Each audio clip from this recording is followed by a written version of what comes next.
Okay, welcome to my third podcast for my YouTube channel, Tanis Leonardi. My first backyard podcast and my first hot topic podcast. This is a hot topic for some people. For some people, you're gonna be like, what the heck are you talking about? And so, look, the squirrel's listening. Hello, squirrel. This is Handsome the squirrel. If you're watching the video, he's checking out. He's under the bench right now, slightly visible. Hello. And so the hot topic for this podcast is a dominant circuit in the sport of swimming. So we're going to talk through what the events for men, and this is kind of at the Olympic Games level. Hello, handsome. And in swimming. And so I'll go through what the current events are for men and women in swimming at the Olympic Games level. And then I'll define a dominant circuit. And then I'll define my dominant circuit, which is a dominant circuit. It'd be different for each person, each athlete. And then I'm going to compare it to another sport where, based on my definition, so one of the criteria for a dominant circuit in the sport of swimming is winning at least 50% of events in the sport available. So like men and women have the same number of events they can compete in swimming. So to be dominant in the sport of swimming, one of the criteria is the man or the woman needs to win at least 50% of or medal in at least 50% of the events for the entire sport. So if there are, say, 18 events for a man or a woman, they need to medal in I guess technically, so 19, let's say there's 19, which there are events for a man or a woman at the Olympic Games level. If you win 9 medals and 9 gold medals even, that's still not a dominant circuit because it's less than half of the possible medals that one can win. And so I'm going to compare the lack of a dominant circuit in the sport of swimming with dominant circuits that were actually, the first one in the sport I'm comparing swimming to, fencing, was actually achieved in 1920, which was over 100 years ago. So it kind of provides a lens into, and I'm evaluating both these sports, fencing and swimming, on modern criteria. So even if a past swimmer won a bunch of medals, if it wasn't over half of modern standards, it's still not a dominant circuit. And I'm evaluating fencing on the same criteria. So like if someone won 5 medals and there are currently 6 events in fencing, which has stayed for the large part, if not all, the same in the sport of fencing, that's over 80% of the medals, or the sport that this person dominated and won medals in. So, which is very impressive. So let's get started. So I'm going to start with, so that's the introduction. And I'm going to start on the next kind of part, which is current events for men in swimming at the Olympic Games level. So I'm putting men first because the Wikipedia article, I'm pulling this from the Wikipedia article and trusting that they got their references and cited the references correctly. And so this is a current list. So men can compete in 19 events. They are the 50-meter freestyle, 100-meter freestyle, 200-meter freestyle, 400-meter freestyle, 800-meter freestyle, 1500-meter freestyle, 100-meter backstroke, 200-meter backstroke, 100-meter breaststroke, 200-meter breaststroke, 100-meter butterfly, 200-meter butterfly, 200-meter individual medley, 400-meter individual medley, 4x100-meter freestyle relay, 4x200-meter freestyle relay, 4x100-meter medley relay, and 10-kilometer open water swim, as well as an event where they can compete alongside women, which is the 4x100-meter medley relay. So that's 19 events. And so those are there are 19 events, 18 solely men, male events, and 19 male or female events where men, can compete in one alongside women.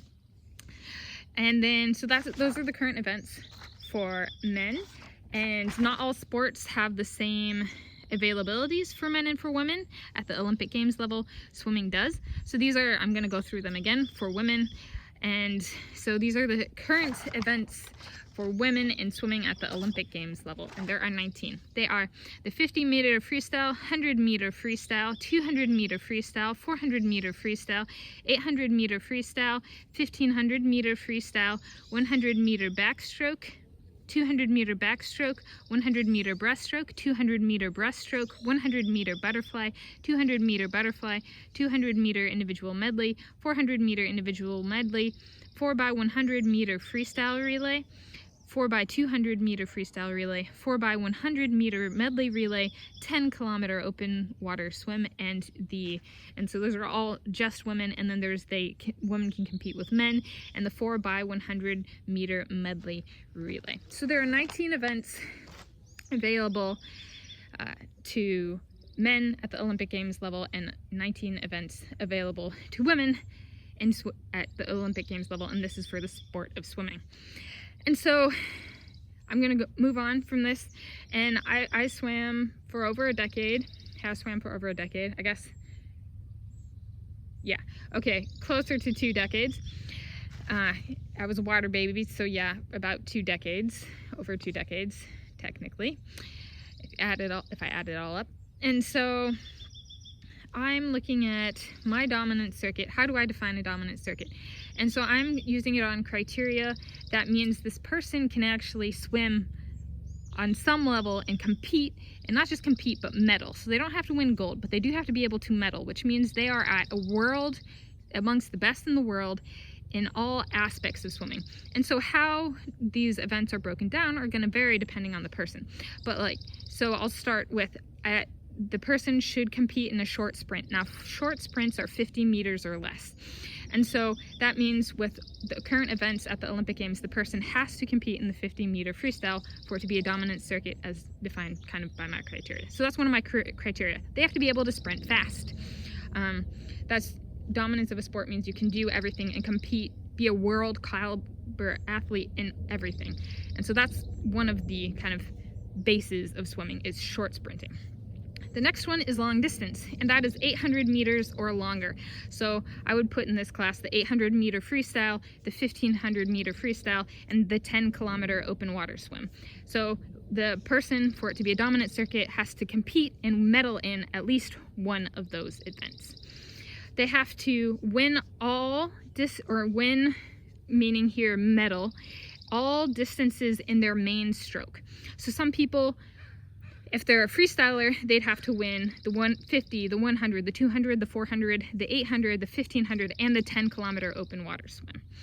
Because, yeah, those are what are available in freestyle. Now, if their main stroke, like let's take me for example, is breaststroke, so I would have to win the 100 meter breaststroke race and the 200 meter breaststroke race for me to be dominant in my main stroke.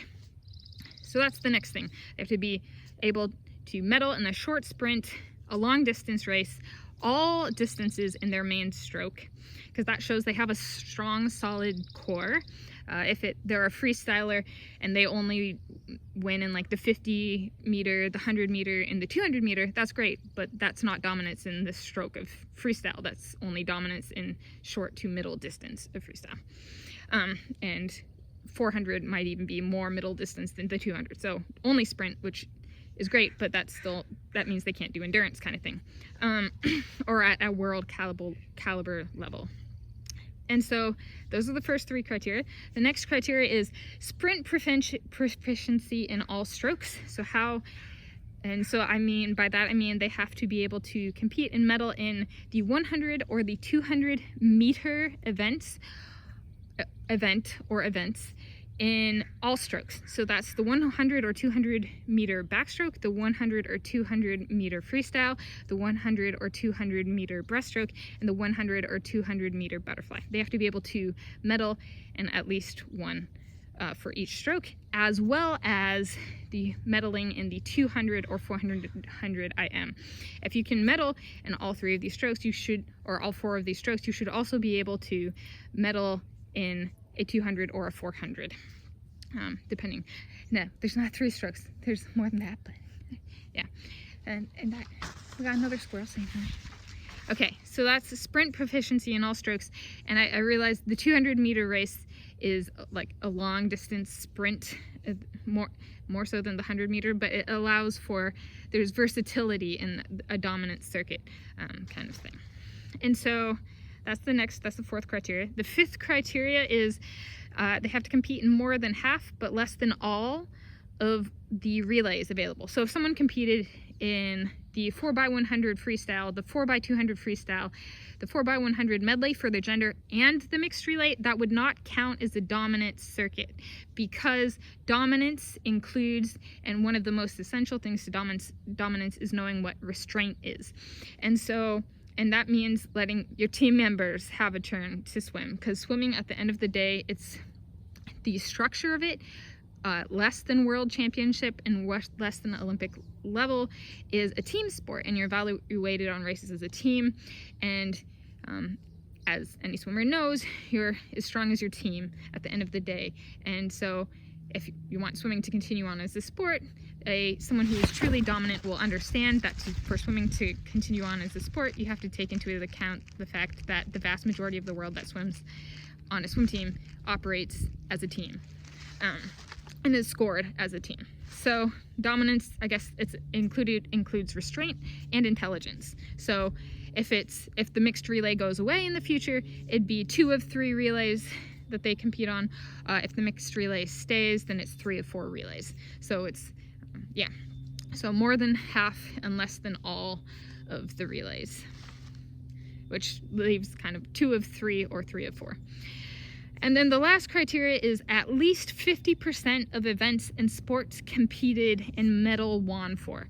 So if someone goes to the Olympic Games as of current and they compete in 9 events and win 9 gold medals in the sport of swimming, they are not dominant in the sport of swimming, because they only, by my standards anyway, because they did not medal in at least 50% of the events that they could. Be it male or female, there's the same number of opportunities for each of them. So if a male goes and wins 9 medals, they won less than 50%. That's right, 40-some% of the medals available they won. So that's not even half. And so that, to me, does not count as a dominant circuit in the sport of swimming.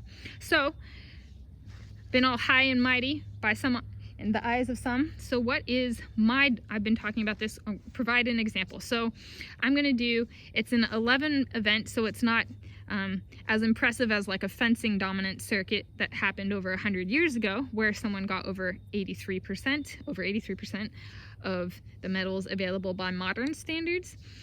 And so this one, it's only 11 medals, but this would be my dominant circuit. Like if I were to, like, based on my swimming background and what my main stroke is and stuff like that. So with my criteria, this is what I would compete in. I would do the 50-meter freestyle. That is my short sprint. I would do the 100-meter freestyle. I would do the 800-meter freestyle is my distance one, and I really like the 1,000-yard freestyle. So if I didn't do the 800-meter freestyle, I would do the 1,500-meter freestyle. I really like the 1,000-yard event. So either of those, but I just was like, okay, I'll do 800. Let's say 800. 100-meter backstroke, 100-meter breaststroke. So my main stroke is breaststroke, so I'd need to medal in each of the breaststroke events, which are the 100-meter breaststroke and the 200-meter breaststroke. The 100-meter butterfly. So for the 4 main strokes, I chose the 100-meter and as the distance. So 3 strokes other than my main stroke of breaststroke. I chose the 100-meter over the 200-meter. And then for the individual medley, I chose the 200-meter individual medley.